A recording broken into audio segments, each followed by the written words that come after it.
So ladies and gentlemen, welcome back to Macka's Chevrolet Impala Convertible Project Part 10. And things are cracking on and we're fairly making some progress. But as I've said before, this is an initiative for MND Victoria. It's a fundraising platform. So what we'd really like to do is to reach out to you guys and hope that the content that we've been putting up over the previous weeks is sufficient to gain a donation from you into Macka's mission page. We'd really appreciate that. But for now, it's time to throw you into the videos, and you can see what progress we've made this week. So here we go. There's the Dermpav. Everyone loves the Dermpav.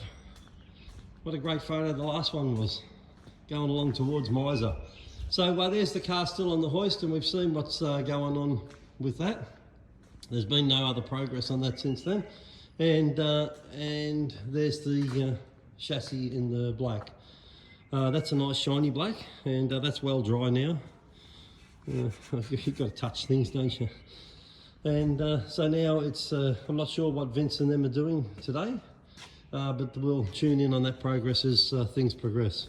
But there's a look at the chassis. It looks fantastic in the gloss black, and we'll see what today brings. Okay, Brandy, so what's happening here? What are you doing? We're cleaning out the inner guards, all the underneath, taking out all the old body deadener. It's all peeled and cracked. And how do you get that out? With the hammer and chisel? Hammer and chisel. Really? It's a slow old process. Well, you just chip it off? Just chip it away, just chip it off. And then what happens after it's all chipped away? All chipped away, we'll clean it all up with the wire wheel. Yeah. And then we'll recoat it with body deadener. More body deadener? Yep. You're chipping body deadener off to put more body deadener on? Because it's all cracked and got dirt underneath it. Oh, okay. If we don't, what happens is it just peels away. Oh, it just comes straight off? It just comes straight off. The new stuff will just peel straight off and pull off part of the old stuff. So we're better off pulling it all off and putting all new body deadener underneath it. All right then, well thank you for that. No worries, Colin. So now we're going up to see Vince, and Vince is going to explain to us what Vince is doing. I don't know what Vince is doing, so let's see. I'm actually going to move on to the other side for now. That's the best I'm going to get without blowing holes in it. You can see here I've cut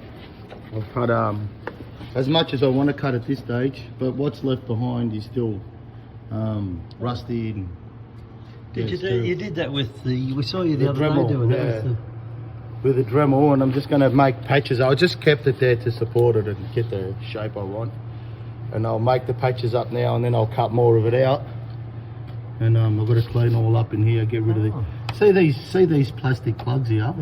They're there to remove the water, but they don't ever take them out to remove the water.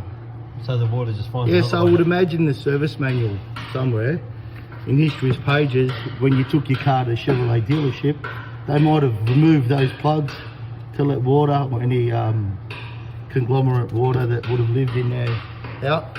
But I'm not sure whether that's a thing, but it makes sense, because if you look here, there's a hole here, a drain hole, that had a plug in it.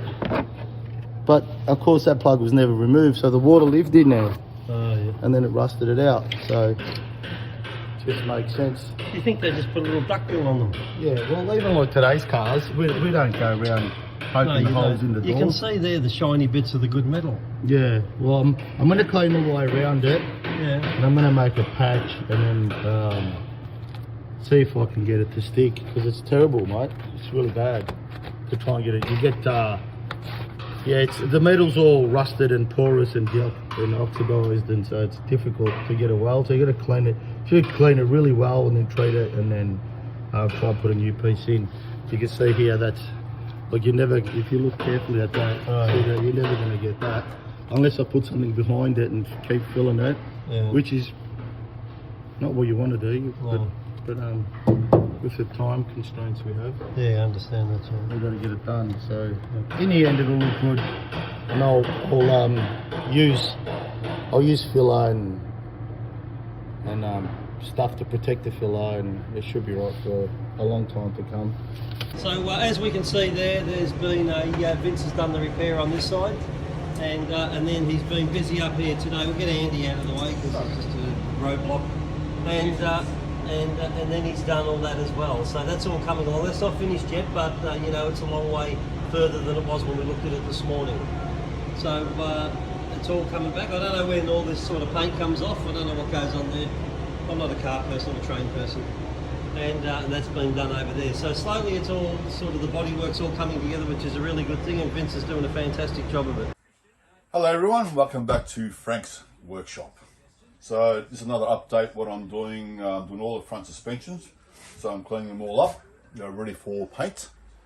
I'll etch and prime them, and then Vince will do his magic and paint them all black. He supplied all the paint.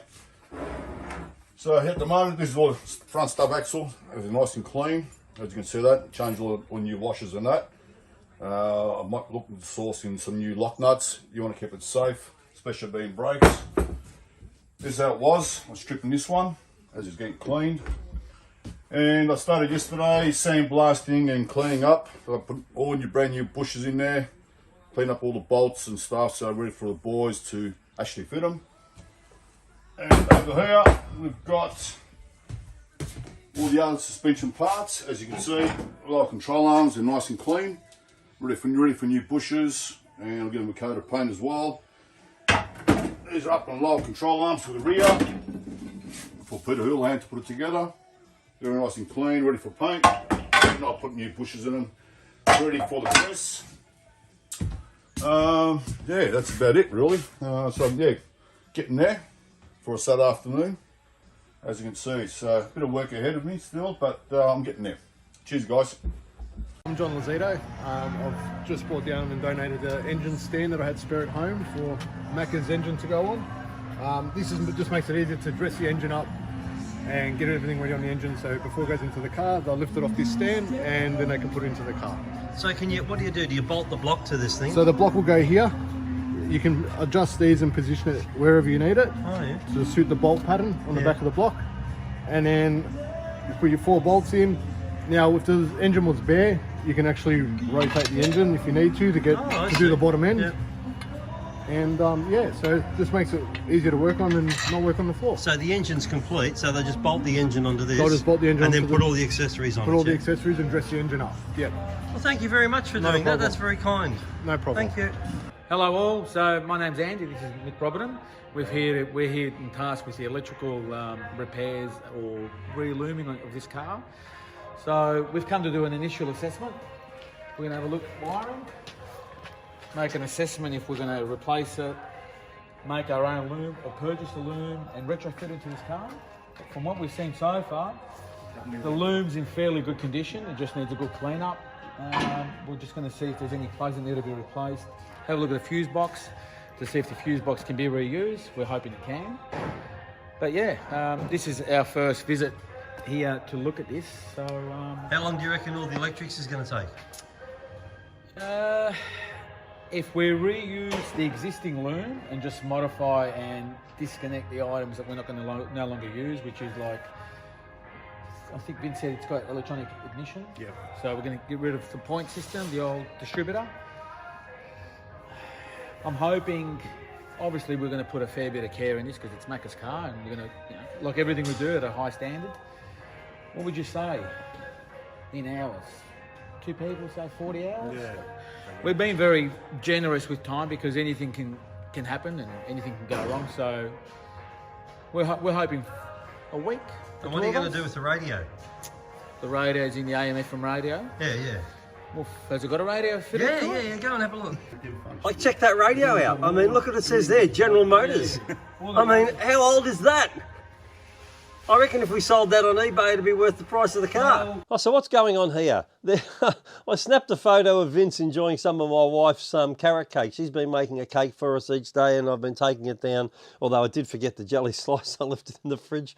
But we've been enjoying her cooking, and there's Vince eating some of the carrot cake. So, ladies and gentlemen, I've just popped up the Macka's Mission funding poster created by MND Victoria. If you scan the QR code at the bottom left of this poster with your phone, it will take you directly to Macka's Mission funding page. Here, you will be able to nominate the amount you wish to donate as your financial contribution to MND Victoria. Alternatively, you can use the link located in our comments below of this video, This link will also take you to Macka's mission funding page where you can make your financial donation. Either way will show us support for our efforts with these videos, allowing us to achieve our ongoing aim of raising funds for MND Victoria. Also, we would ask you click the thumbs up button, share these videos with your friends, and subscribe to this channel so you do not miss out on future videos as they are released each Monday at 7 AM until we reach the end of this series. Many thanks for your time to view this video, also for your financial donation. It is all very much appreciated. We look forward to seeing you all again in next week's video. So for now, for me, it's bye-bye.